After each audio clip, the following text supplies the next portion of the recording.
When working with burls, you never know what you're going to find on the inside.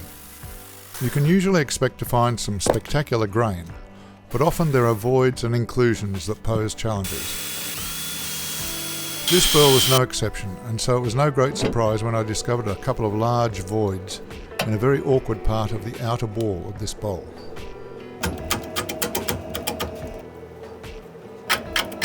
The challenge, of course, was how to deal with it. Sometimes you can leave these defects and treat them as features in the swirly wood patterns of the burl. But one of these voids had sharp edges and was particularly ugly, so I decided to fill it and disguise the fill with some texturing. I used builder's fiberglass resin with a bit of acrylic paint mixed in to tone down the colour of the fill. It took a couple of mixes to eventually complete the fill, and I left the surface deliberately rough so that it would look burl-like in the final piece. There was another smaller void in the lower part of the wall, and I gave it the same treatment.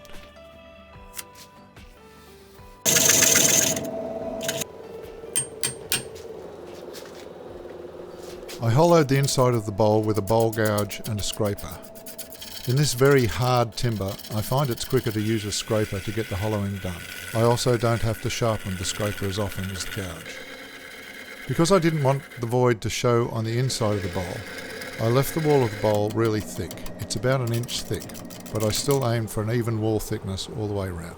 I textured the outer wall with some fine grooves using a point tool made from an old file, and then painted this area black.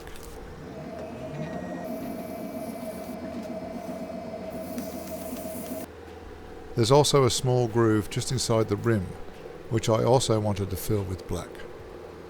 I got an interesting spatter around the rim when I did this. Then I sanded the paint off the rim and tidied it up a bit, and gave the bowl a quick coat of shellac to act as a sealer. Then I reverse mounted the bowl on the coal jaws and finished off the foot.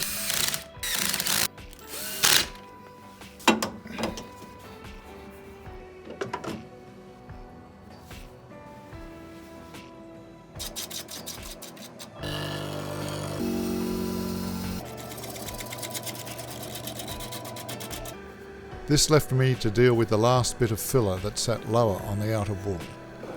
Using a spike, I roughened up the surface of the fill and picked out small bits here and there, so that the surface of the fill was more burl-like. Then I painted it black with a bit of acrylic paint. Here's what it looks like in the finished bowl. I then sanded and finished the bowl with shellac and linseed oil.